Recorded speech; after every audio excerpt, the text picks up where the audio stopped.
சம்பவம் அத்தியாயம் 1. இந்த படத்தோட கதை என்னன்னு பாத்தீங்கன்னா, படத்தோட ஸ்டார்டிங்லயே நம்ம படத்தோட ஹீரோ ஒரு வனப்பகுதிக்கு போலீஸ் ஆபீசரா டிரான்ஸ்பர் செய்யப்படுறாரு. உள்ள போன உடனே பல பிரச்சனைகள் இருக்கு. என்னடா பிரச்சனைன்னு பாத்தீங்க அப்படின்னா, ஏற்கனவே காட்டுக்குள்ள போய் ஒரு போலீஸ் டீம் ஒண்ணு மாட்டிக்கிட்டு இருக்கு. அவங்கள காப்பாத்துறதுக்காக நம்ம ஹீரோ போலீஸ் டீமும் உள்ளுக்குள்ள நுழையிறாங்க. அங்க இருக்கிற எல்லா பிரச்சனையும் தீர்த்துட்டு இவங்க எல்லாருமே சேர்ந்து காட்டை விட்டு வெளியில வந்தாங்களா இல்லையாங்கிறதா இந்த படத்தோட ஒன்லைன். இந்த படத்தோட பிளஸ் என்னன்னு பாத்தீங்க அப்படின்னா, படத்தோட ஸ்டோரி, ஸ்கிரீன் பிளே, சினிமோட்டோகிராஃபி எல்லாமுமே படத்துல மைனஸ்ன்னு சொல்ல வேண்டிய விஷயம் எதுவுமே கிடையாது. கேஸ்ட் வைஸா இருக்கும், எல்லாமே சூப்பரா பண்ணிருக்காங்க.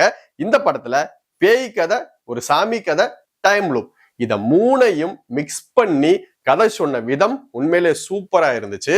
கேஸ்டிங்கை வச்சு பாத்தீங்க அப்படின்னா எல்லாருமே அவங்கவுங்க ரோலை சிறப்பா பண்ணியிருந்தாங்க. இந்த படத்துல இன்னொரு பிளஸ் ஒன்று இருக்கு. இந்த படத்துல வரக்கூடிய ட்விஸ்டுகள் அண்ட் பிளாஷ்பேக் காட்சிகள் உண்மையிலே ஒரு பயமுறுத்துற லெவல்ல பிளாஷ்பேக் காட்சிகள் இருந்தாலும் அதுக்கு அடுத்து அடிச்சாங்க பாருங்க ட்விஸ்ட் எல்லாம் உண்மையிலே சூப்பரா இருக்கும். கடைசியில வர ட்விஸ்ட் எல்லாம் பாத்தீங்கன்னா செகண்ட் பார்ட்டுக்கு லீடு கொடுக்குற மாதிரி தான் இருக்கு. இந்த படத்துக்கு செகண்ட் பார்ட் வந்தா இன்னும் சூப்பராகவே இருக்கும்.